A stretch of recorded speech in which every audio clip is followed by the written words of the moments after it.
ఇప్పుడు మనకి ఒక బాధ్యతను దేవుడు గుర్తు చేస్తున్నాడు.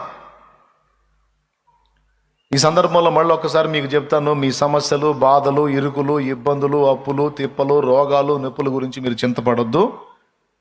స్వస్థపరిచే దేవుడు, విడిపించే దేవుడు, తన్ను ప్రేమించే వారిని అందరినీ కూడా సంరక్షించుకునే దేవుడు, వారి ఎడల ప్రత్యేకమైన ప్రేమను చూపే దేవుడు మనకు తోడై ఉన్నాడు. దీన్ని మీరు నమ్ముచున్నారా? ఎంతమంది నమ్ముచున్నారు? నమ్మిన ఎడల ఇక ఆ విషయాల గురించి చింత వదిలేసేయండి. విశ్వాసం అనేది నీలో ఉంటే నీకు కలవరం అనేది ఉండరాదు, ఆందోళన అనేది నీలో ఉండరాదు. ఆందోళన అనేది నీలో తరచు కనబడుతుంది అంటే విశ్వాసం కొరవడిందని అర్థం. కాబట్టి మీరు విశ్వాసం గలవారని నా నమ్మకం. ఇక ఎంతటి ఆపదలో ఉన్నా, ఎంతటి శ్రమలో ఉన్నా, ఎంతటి సమస్యలో ఉన్నా దాని నుంచి విడిపించే సమర్థుడైన దేవుడు మనకున్నాడని నమ్మి ధైర్యంగా ఉండండి. ఆ విషయంలో మీరు ధైర్యం తెచ్చుకోవచ్చు దేవుని అందలి విశ్వాసాన్ని బట్టి. దేవుడు ఏం చెప్తాడు? ఎప్పుడు వచ్చిన ఆయన పాదాల దగ్గరికి, నువ్వు అనుభవిస్తున్న కలతల విషయమైన చింత మర్చిపో, నేనున్నాను. అయితే నేను నేర్పే విషయాలు నేర్చుకొని నువ్వు వాటిని ఇతరులకు నేర్పు. ఇది మన బాధ్యత. దేవుని పాదాల దగ్గరికి వచ్చినప్పుడు దేవుడు నీ వ్యక్తిగత సమస్యల గురించి మాట్లాడతాడు, ధైర్యపరుస్తాడు, ఆదరిస్తాడు, ఓదారుస్తాడు, నిబ్బరపరుస్తాడు. అంతటితో వదిలిపెట్టడు. నువ్వేం చేయాలో అది నేర్పుతూ ఉంటాడు. ఈ రెండు జరుగుతాయి. నీ పరిస్థితుల గురించి మాట్లాడతాడు, తర్వాత నీ కర్తవ్యాన్ని గురించి కూడా ఆయన మాట్లాడతాడు. హల్లెలూయా. ఇంకా చెప్పాలంటే నువ్వు వచ్చినప్పుడు ఎక్కువ శాతం ఆయన నీ కర్తవ్యాన్నే ముందు మాట్లాడతాడు. కర్తవ్యాన్ని మాట్లాడినప్పుడు నువ్వేం చెబుతావు? మోషే చెప్పినట్టు సాకులు అడ్డం చెప్తావు. నువ్వు ఇదిగో ఈ పని చేయాలి అని దేవుడు అన్నప్పుడు మోషేతో, ఆ దేవా నేను నోటి మాన్యం గలవాడిని, నేను అట్లా, నేను ఎట్లా అని సాకులు చెప్పటం మొదలుపెట్టు. దేవుడు ముందు కర్తవ్యాన్ని బోధించాడు, తర్వాత మోషే సాకులు చెప్పాడు, తన భౌతికమైన సాకులు. వాటన్నిటికీ దేవుడు పరిష్కారాలు సూచించాడు. సో దేవుని ముందుకు మనం ఎప్పుడొచ్చినా నీ సమస్యలు తీర్చేస్తానని నేను వదిలేయటానికి ఆ మాట ముందు చెప్పడానికి ఇష్టపడడు. ముందు నీవు చేయవలసిన కర్తవ్యం ఏంటో అది నీకు బోధిస్తాడు ఆయన. దాని విషయంలో నువ్వు, నాకు ఈ కర్తవ్యం నెరవేర్చాలని ఉంది దేవా, నువ్వు చెప్పినవి చేయాలని ఉంది, కానీ నాకు అప్పుల సమస్య ఎక్కువైపోయింది, నేను ఊపిరాడకుండా ఉన్నాను అని నువ్వు అంటావు మోషేలాగా. నోటి మాంద్యంగల్లో ఏం చేయమంటావని. అప్పుడు దేవుడు అంటాడు, నరులకు నోరిచ్చిన వాడిని నేనే కదా, నేను నీ నోటికి తోడై ఉంటాను, నువ్వు అన్నట్టు. కాదులే అని ఒకవేళ మోషేలాగా నువ్వు అంటే, అవసరమైతే అహరోను పంపిస్తాలే అన్నట్టు, నీవు ఇది చేయాలి అని దేవుడు నీతో మాట్లాడినప్పుడు నువ్వు తప్పకుండా ఒక సాకు తీసుకొస్తావని దేవుడికి తెలుసు. దేవా నాకు ఈ శరీరం బలహీనంగా ఉంది, నాకు షుగర్ ఉంది, బీపీ ఉంది, పొగరు ఉంది, లేకపోతే ఇంకొకటి ఉంది, ఏదో ఉంది, నాకు ఆ జబ్బు ఈ జబ్బు అని ఏదో రోగం చెప్తాం. అప్పుడు దేవుడు అంటాడు మోషేకి చెప్పినట్టు, నరుని దేహాన్ని చేసిన వాడెవడు? నేనే కదా, నేనే స్వస్థపరుస్తాలే అంటాడు అన్నమాట. మరి నాకు అప్పులు ఉన్నాయి, మరి నేను ఫ్రీగా వెళ్ళలేకపోతున్నాను అని నువ్వు మోషే అన్నట్టు అంటే, అప్పుడు దేవుడు అంటాడు, నరునికి జీవనాన్ని ఇచ్చిన వాడిని నేనే కదా, పర్వాలేదు, నేనే వాటిని తీర్తును, నువ్వైతే నేను చెప్పిన కర్తవ్యం మీద మనసు పెట్టు బిడ్డ అంటాడు. ఇట్లా ఇక నువ్వు ఏ సాగు చెప్పినా సెకండ్ హాఫ్లో నువ్వు సాగు చెబుతావు, ఫస్ట్ హాఫ్లోని దేవుడు ఏం చెబుతాడు? కర్తవ్యం చెప్తాడు అన్నమాట. ఇది పద్ధతి. మీలో చాలామంది ప్రార్థన చేసుకొని వస్తారు, ప్రభువా నాతో మాట్లాడినాయన అని. మీ అందరి ఆశలు ఎలా ఉంటాయంటే, మీరేదో ప్రాబ్లమ్స్లో ఉంటారు, ఆ ప్రాబ్లమ్స్ గురించి మాట్లాడమని మీరు ప్రార్థన చేసుకొని వస్తారు. దేవుడు వాటిని గురించి వస్తాడు. అప్పుడు మీకు ప్రశ్న, నేను ప్రాబ్లం గురించి మాట్లాడమని వస్తే ఏందో వేరే మ్యాటర్ చెప్తున్నాడు. చెప్పేది నన్ను ప్రేరేపించేవాడు దేవుడు. కానీ ఆశ్చర్యం ఏంటో తెలుసా? నువ్వు అడిగిన దాన్నేమో రెండవ భాగంలో చెప్తాడు, నువ్వు అడగని కర్తవ్యాన్నేమో ఆయన మొదటి భాగంలో చెప్తాడు. ఇది ఎప్పుడు జరిగినా దేవుని పద్ధతి. ఇది వాక్యం మనకు అందించేటప్పుడు పరిశుద్ధాత్మ ఇలా నడిపిస్తాడు. కాబట్టి ఇప్పుడు మీకు ముందు కర్తవ్య బోధ చేయడానికి పూనుకున్నా, దానికి తర్వాత ఇవన్నీ బాగానే ఉన్నాయి కానీ మరి మన పరిస్థితులు అంటారు కదా, అందుకని ఈ కర్తవ్యం చెప్పిన తర్వాత మీరు దేవుని నమ్ముతున్నారా? మీరు ఇంకనూ నమ్మిక లేక ఉన్నారా?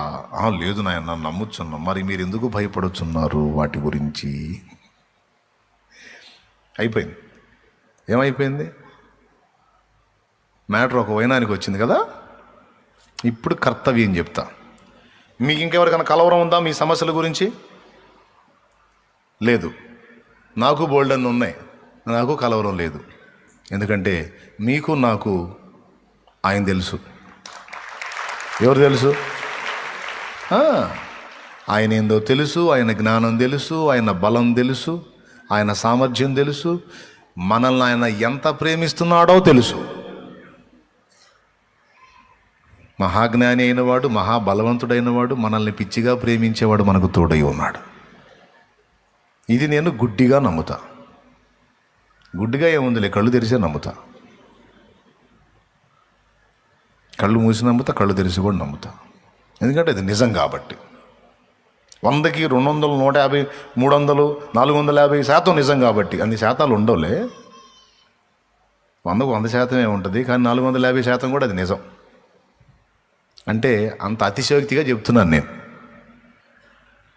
నిన్ను నన్ను నిర్మించిన సృష్టికర్త ఒకడు ఉన్నాడు. ఆయన సృష్టించకుండా నువ్వు నేను రాలా. నీకు నాకు ఈ జీవితాన్ని, ఈ దేహాన్ని ఇచ్చినవాడు ఒకడు ఉన్నాడు. ఆయన ఇవ్వకుండా నువ్వు నేను రాలా. కాబట్టి మనకి ఈ బ్రతుకునిచ్చినవాడు బ్రతుకు తెరువును కూడా ఇస్తాడు. ఈ బ్రతుకునిచ్చినవాడు అనేక మందిని బ్రతికించడానికి కూడా కృపనిస్తాడు. Don't worry. ప్రస్తుతం మీరు అనుభవిస్తున్న శ్రమలకు కలత చెందొద్దు. ఇప్పటి శ్రమలన్నీ రాబోవు దినములలో నీకు ఆశీర్వాదకరమైన అనుభవాలుగా మారిపోతాయి. Don't worry. ఇప్పుడన్నా నమ్ముతున్నారా? 2 చేతులు స్తోత్రం చెప్పండి, గట్టిగా చెప్పాలి. అది ఇంకెవరన్నా సణుక్కున్నా కొనుక్కున్నా ఈ ఆశీర్వాదం పోయింది. జాగ్రత్త. ఎట్లా సణుక్కోవచ్చు అంటే, ఏందో ఈ మాట చెబుతూ ఉన్నాడులే కానీ మన పరిస్థితులు ఏం మారట్లేదుగా, అది సనగటం అంటే. అట్లా అనుకున్నామంటే ఇప్పుడు పలికిన ఆశీర్వాదం పోయిద్ది. కాబట్టి అట్టేం అనుకోవద్దు, కూసోయిగా. ఇప్పుడు నేను చెప్తాను విను. స్తోత్రం. రైట్, అలర్ట్గానే ఉన్నారు. మనకి కర్తవ్యాన్ని నేర్పడానికి దేవుడు ఇష్టపడతాడు. అన్యజనులు విచారించినట్లు భూ సంబంధమైన వాటి విషయంలో నువ్వు విచారిస్తే కోప్పడతాడు. పనికి మాలిన నన్ను ఎందుకని ఆలోచిస్తాను, నేను చూసుకుంటా, ఏం పెద్దాకలా పని మీద నేను చెప్పిందేది నువ్వు చేసేది సోది ఆలోచన అంటాడు. సో ఒకవేళ అదే ప్లేస్లో నేనుంటే ఇంతే ఉంటాయి నా డైలాగులు. దేవుడైతే ఇంకొంచెం పవిత్రంగా మాట్లాడతాడు. నా కుమారుడా, నా కుమారి, ఎందుకమ్మా కలవరు, నేను ఉన్నాను కదరా, నేను చెప్పిన వాటి మీద మనసు పెట్టి అంటాడు అనమాట. నేను అనుకో ఆ ప్లేస్లో నేను అనుకో పనికి మళ్ళీ ఇక గేదెలను తోలినట్టే ఉంటుంది వ్యవహారం. కాబట్టి మీరు ఇక వాటిని పక్కన పెట్టండి. ఇప్పుడు భక్తిపరులైన వాళ్ళు వినాలి జాగ్రత్తగా. ఇక భక్తిపరులైన వాళ్ళు తమ మట్టుకే భక్తి సాధన చేసి ఆగిపోరాదు. తమ సమకాలీనులను, తమ తరువాతి తరమును కూడా ప్రభావితం చేయడానికి పిలువబడ్డారు.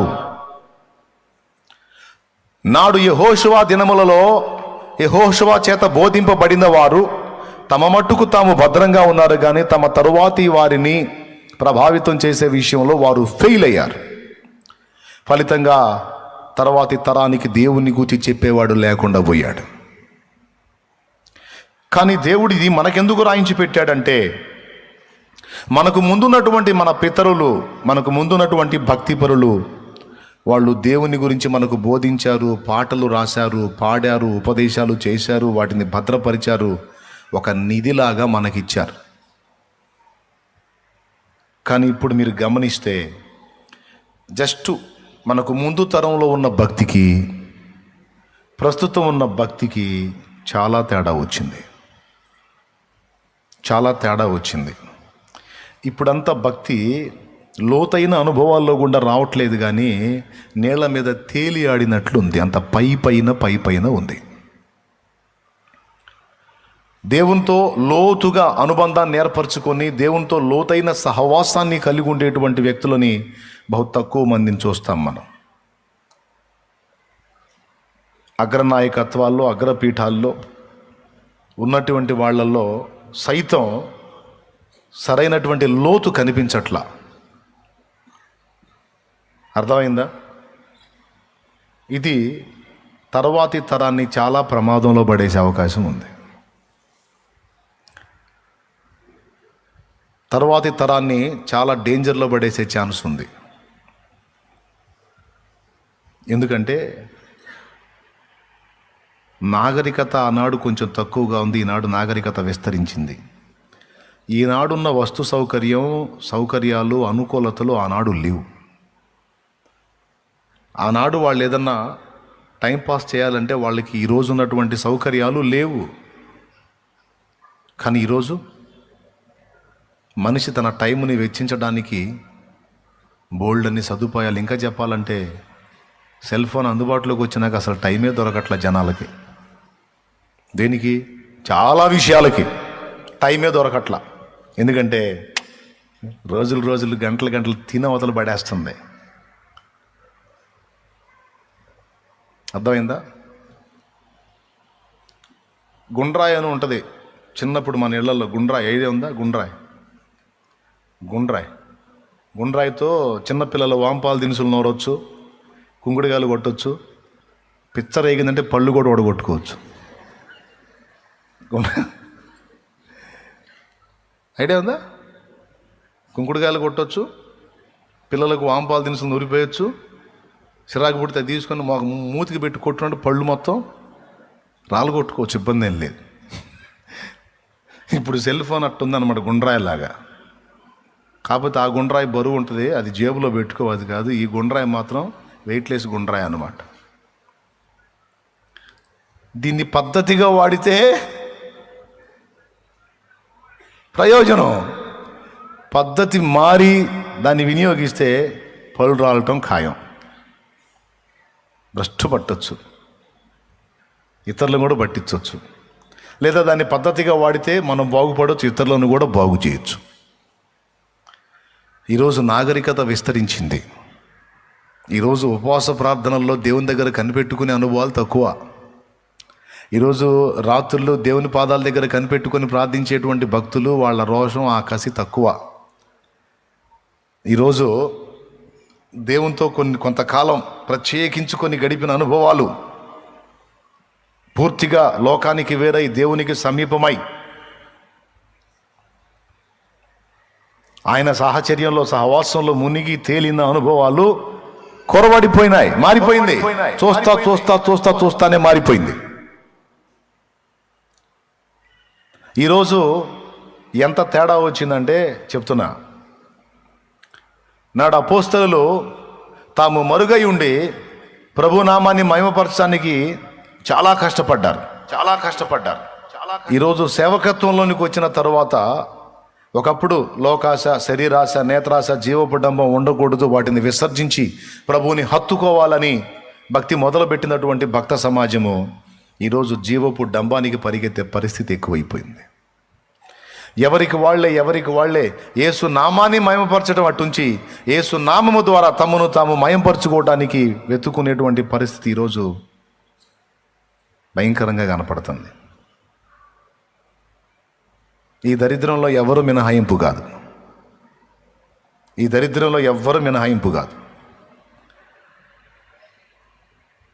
ఆనాడు వారు అతిశయించారు. ఎవరిని బట్టి అంటే భక్తులందరూ ప్రభువుని బట్టి అతిశయించారు. ఎవరిని బట్టి? ప్రభువును బట్టి అతిశయించారు. మనకు కూడా రాశారు. మీరు నాకెళ్ళి చూడండి, ఆ పిల్లని చూసేది ఏముంది, నాకెళ్ళి చూడండి. ఏం చూడలేదా? చూడండి, లేకపోతే ఒకసారి చూసి చేయండి ఆ పిల్లకి. మీరు నాకెళ్ళి చూడకుండా ఆ పిల్లకి వెళ్ళి చూస్తారు. ఎందుకు? ఆ పిల్ల వచ్చి పలకరించుకొని పోతుంది.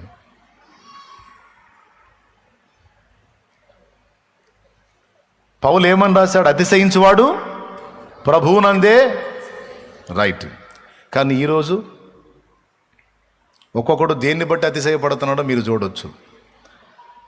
గుంపు జనాన్ని బట్టి కొంతమంది అతిశయం, మందిరాలను బట్టి అతిశయం, జరిగిన కార్యాలను బట్టి అతిశయం.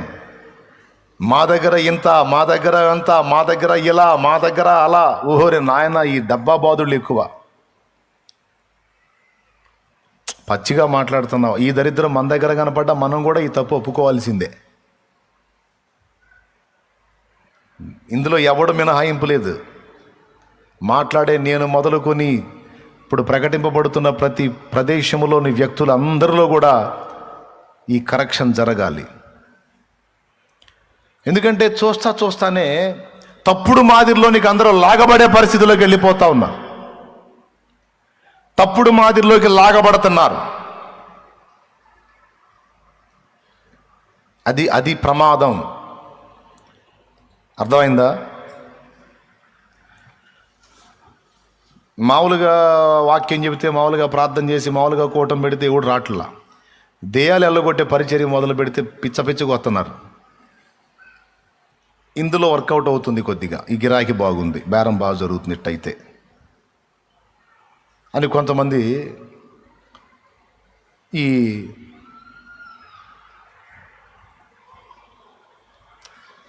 లైవ్ గదిలో ఒకడు కూర్చున్నాడు, వాడు కనపడుతున్నాడు.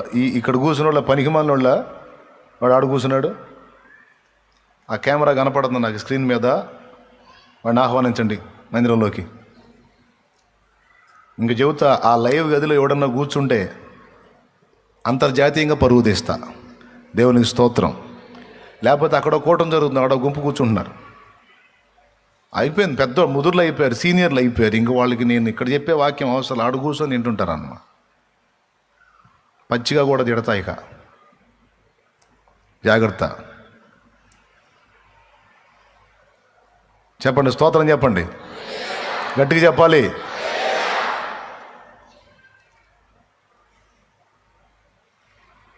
ఎక్కడొచ్చాగాం? లైవ్ రూమ్లోకి వచ్చామా?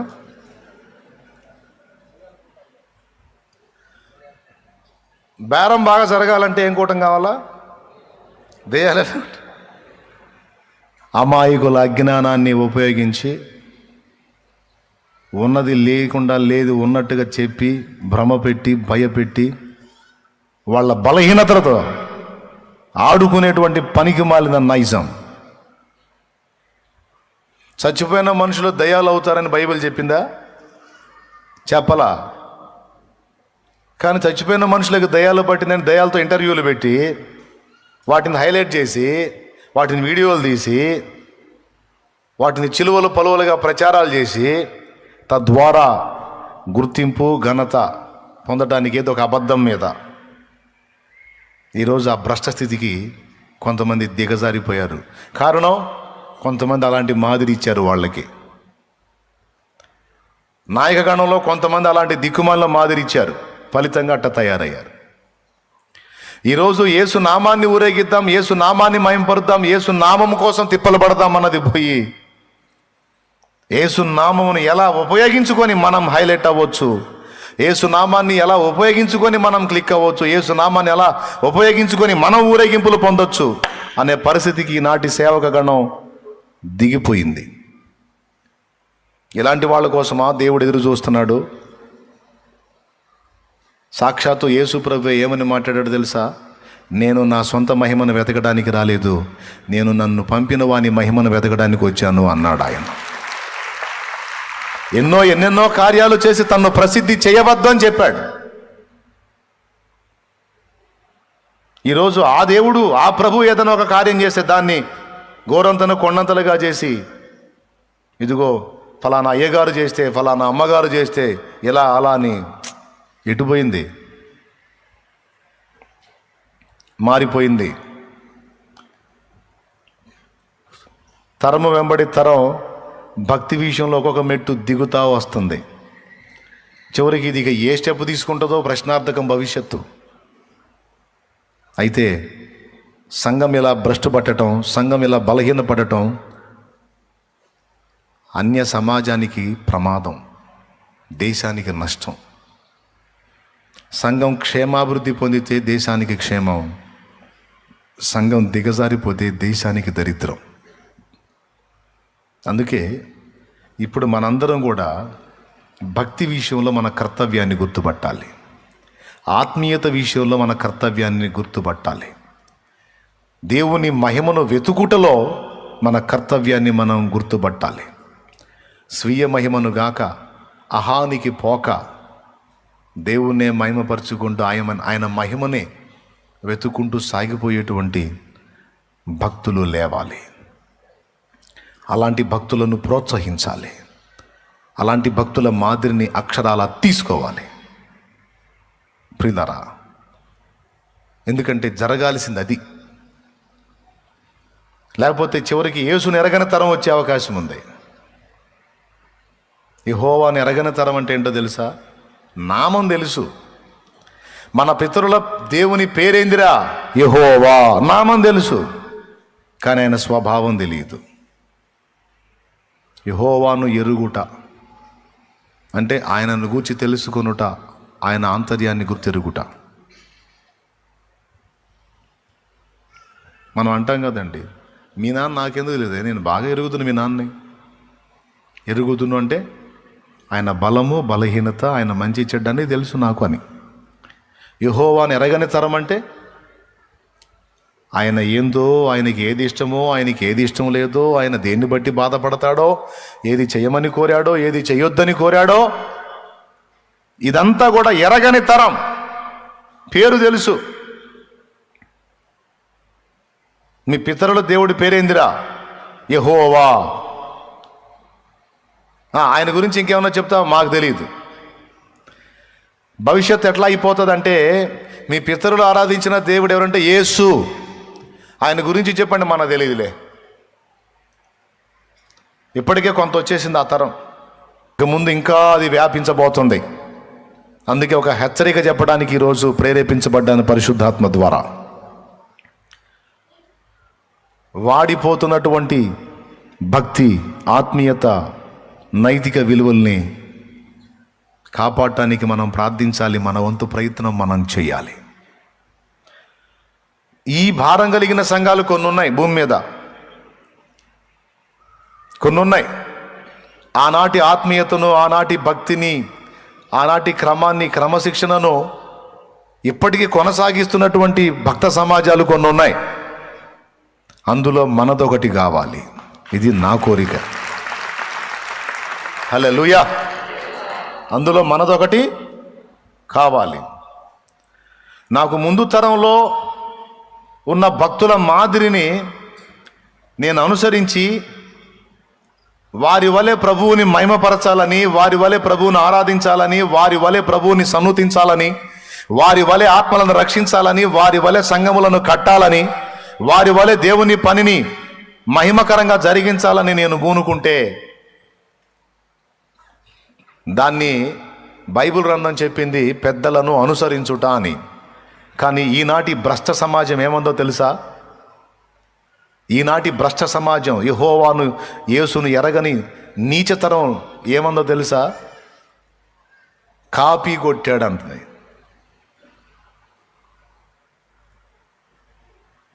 అయితే సంతోషకరమైన విషయం ఏంటంటే, ఇంతమందిలో ఎవడికి లేని టైటిల్ నాకు వచ్చింది దేవుని కృపను బట్టి. ముందు తరాల్లో ఉన్న భక్తుల్ని పక్కా ఎవడన్నా ఫాలో అవుతున్నాడు అంటే వాడు షాలేం రాజారా అన్నట్టుగా నా దేవుడు దరిద్రుల నోటి నుంచి కూడా కనపరిచాడు ఆయన. ఇది మెప్పు కోసం చెప్పట్లా, ఎగతాళి చేసిన వాళ్ళకి సిగ్గు రావాలని చెప్తున్నా. భక్తులను అనుసరిస్తున్నవాడు ఎవడైనా ఉన్నాడు అంటే వాడు ఫలానోడు రాని వాడు ఎగతాళిగా చెప్పాడు, కానీ వాడు వాస్తవం చెప్పాడు. ఏం చెప్పాడు? భక్తుల్ని ఫాలో అవుతున్నాడు వీడు ఒకడు ఉన్నాడని. అంటే వీడు భక్తుల్ని ఫాలో అవుతున్నాడు అంటే మిగిలిన వాళ్ళు ఎవరిని ఫాలో అవుతున్నారు? ఎవడి బుర్రకు దోసినట్టు వాడు చేసుకుంటూ వెళ్ళిపోతున్నారు.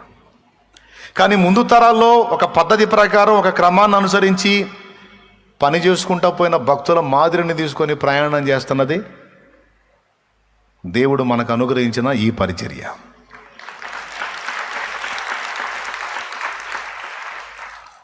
ఇందును బట్టి వాళ్ళందరినీ కలిపి ఒక వీడియో చూపించి, నేను సభ పెట్టాను, ఇంతమంది వచ్చారు, నేను సభ పెట్టాను, అంతమంది వచ్చారు. వచ్చారురా బాబు, వచ్చిన వాళ్ళు అందరూ ఎవరు? రక్షింపబడ్డోళ్ళు. నువ్వు రక్షించిన వాళ్ళు ఎంతమందో చెప్పరా అయ్యా? నువ్వు రక్షణలోకి నడిపించిన అన్యులు ఎంతమందో చెప్పు. దాన్ని బట్టి దేవుని కృతజ్ఞతలు చెబుదాం.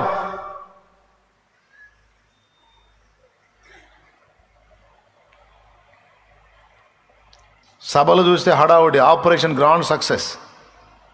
పేషెంట్ పోయాడు.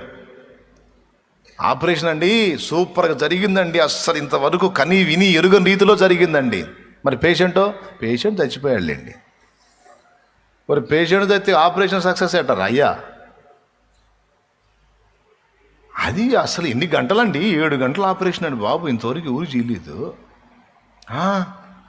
అధునాతన పరికరాలు తీసుకొచ్చి మరి చేశారు. అబ్బా మరి బతికాడా? లేదండి పోయాడు. అంతే. ఏం కనపడుతుంది? ఏం జరుగుతుంది? ఎండమావిలాగా ఏదో ఉన్నట్టుగా, ఏదో జరుగుతున్నట్టుగా కనపడుతుంది, కానీ ఏం జరగట్లా. మారిపోయింది, భక్తి మారిపోయింది, ఆత్మీయత మారిపోయింది. ఇప్పుడంతా కూడా జీవపు డంబం. ఆ జీవపు డంబానికి, ఆ పబ్లిసిటీ పిచ్చిలో ఎట్ట తయారయ్యారంటే, ఎంత దిగజారిపోయారంటే, ఇప్పుడు లైవ్ ఉంది. ఈ లైవ్ ఇప్పుడు లైవ్ ఎంతో ఉంటారు మనకి, ఇక్కడ ఉన్నోళ్ళు, ఎక్కడో వీక్షించేవాళ్ళు ఉంటారు, ఎంతో కొంతమంది ఉంటారు. ఈ సంఖ్య తక్కువ కనపడితే ఒకడికి విలువ తక్కువ. ఈ లైవ్ సంఖ్య ఎక్కువ కనపడింది అనుకో, అబ్బో ఈయన పెద్ద సేవకుడు, ఈయన చాలామంది లైవ్లో ఫాలో అవుతారు. ఇప్పుడు ఈ బాధ తట్టుకోవటానికి కష్టమైపోయి కొంతమంది పాపం ఎలా బలహీనపడ్డారంటే, మంచోళ్లే, ఆత్మీయులే, కానీ ఎలా బలహీనపడ్డారంటే, యూట్యూబ్ వాడికి డబ్బు కట్టి ఫేక్ లైవ్ చూపిస్తూ ఉన్నారు. అంటే ఉదాహరణకి ఇప్పుడు ఒక 5,000 6,000 లైవ్ ఉందనుకో, ఇప్పుడు మన దానిలో కొద్దిగా పైసలు కడితే 18,000 చూపించింది, 20,000 చూపించింది, 30,000 చూపించింది. నేను చూసి బిత్తరపోయా.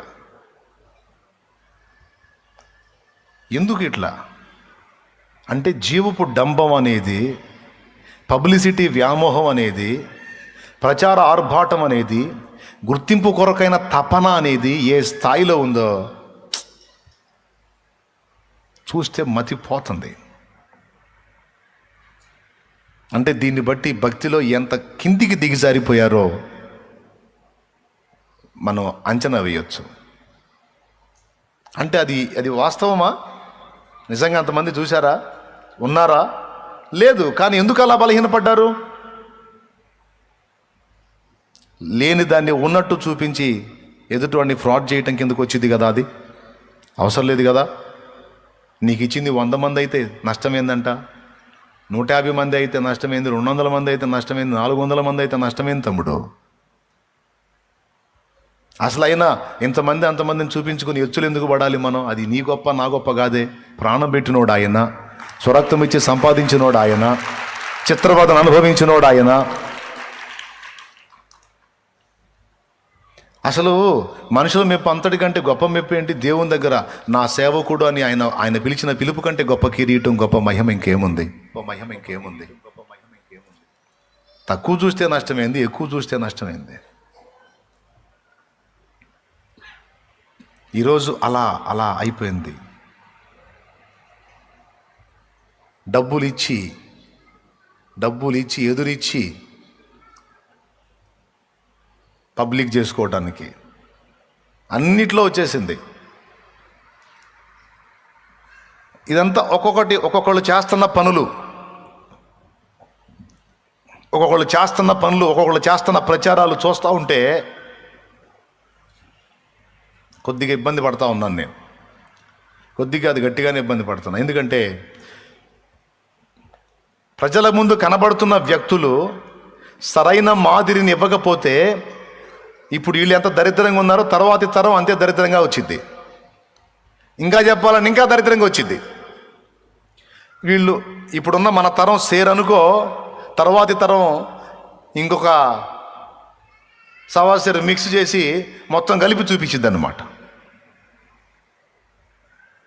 అందుకే ఇప్పుడు మనం క్రొత్త భక్తిలోనికి ప్రవేశించడం కాదు, కానీ పాత తరపు ఆత్మీయతను మళ్ళొక్కసారి పునరుద్ధరించుకోవాల్సినటువంటి పరిస్థితి వచ్చింది. మహిమ నుండి అధిక మహిమకు పోవాల్సింది ఉన్న మహిమ నుంచి కిందికి దిగింది. కనీసం ఇప్పుడు ఆ మహిమ కన్నా చేరేటట్టు మనం జాగ్రత్త పడాలి. దానికి అందరూ పూనుకుంటే అయ్యిద్ది అనేది ఏం లేదు. 1,000,000 మైళ్ళ దూరమైన ఒక్క అడుగుతోనే స్టార్ట్ అయ్యిద్ది అన్నట్టు మన వంతు మనం మొదలు పెడదాం. తర్వాత మిగిలిన వాళ్ళందరూ దాన్ని అనుసరించి అడుగులు వేస్తారు. హల్లెలూయా.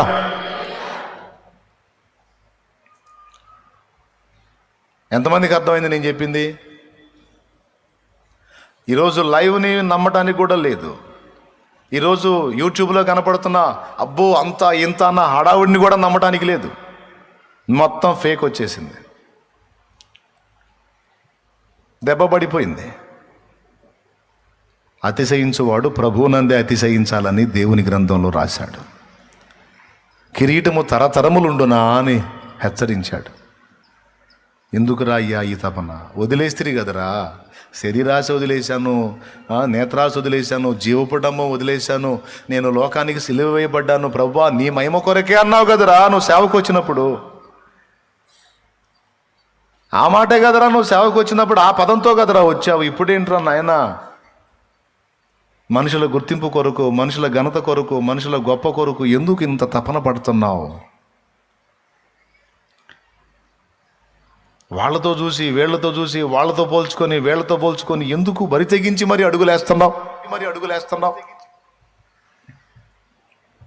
తర్వాత ఈ సేవకులకు కూడా అందరికీ అర్థమైద్దని చెబుతున్నానండి నేను. అందుకే మనం బ్యాలెన్స్ అవ్వాలి. ఎచ్చులుగా జనాల ముందు ఆర్భాటంగా కనపడాలి, ఎచ్చులుగా కనపడాలనే ప్రతి ప్రయత్నాన్ని మనం మానుకోవాలి.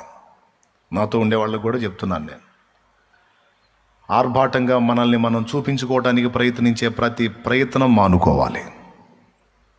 ఏదైనా ఉంటే దేవుని మహిమ కొరకే, దేవుని మహిమనే వెతకాలి. ఆయననే ఊరేగించడానికి, ఆయన్నే కీర్తించడానికి, ఆయన్నే మహిమపరచడానికి, ఆయన నామం గొప్ప చేయడానికి ఎంత అవకాశం ఉంటే అంత మనం కష్టపడాలి. మన ప్రాచీన పాత తరపు భక్తులను అనుసరించి వాళ్ళ వలె ఏకాంత ప్రార్థన, ఉపవాస ప్రార్థన, భక్తి, ఆత్మీయత, ఒకవేళ కూటాలు పెట్టినా సభలు పెట్టినా అందులో న్యాయం జరగాలి. ఆత్మల రక్షణ, దాని కొరకు తపనుండాలి. గుర్తింపు నాశించి, ఘనత నాశించి జనాలని వంకర త్రోవల్లోనికి తీసుకెళ్ళడానికి ఎన్నడూ ప్రయత్నం చేయకూడదు. నేనే నా బిడ్డలారా, సేవకులు దాదాపు ఇప్పుడు 100 మంది కంటే ఎక్కువ మంది దైవజనులు లేచున్నారు. ఒక్కొక్కరు 2-3 ప్రాంతాలు పరిచర్యలు చేస్తూ ఉన్నారు. తక్కువలో తక్కువ వేసుకున్నా కనీసం ఒక్కొక్కడు 2 ప్రాంతాలు లెక్కేసుకున్నా కూడా 100 మందిలో కనీసం 70 మంది పనిచేసిన 140-150 సంఘాలు సోదరులారా. అందుకని అటు సేవకులకి ఇటు విశ్వాసులకి, నన్ను గౌరవించి లైవ్ని వీక్షించే సేవకులు ఉన్నారు, వాళ్ళకి, ఎక్కడెక్కడో దూరాల్లో ఉన్న విశ్వాసులకి, పరిచారులకి అందరికీ అర్థమైద్దని ఈ మాట నేను చెప్తున్నా. మీలో ఎంతమందికి అర్థమైంది? క్లియర్గా అర్థమైందా? రైట్. సేవకులకు అయిపోయింది.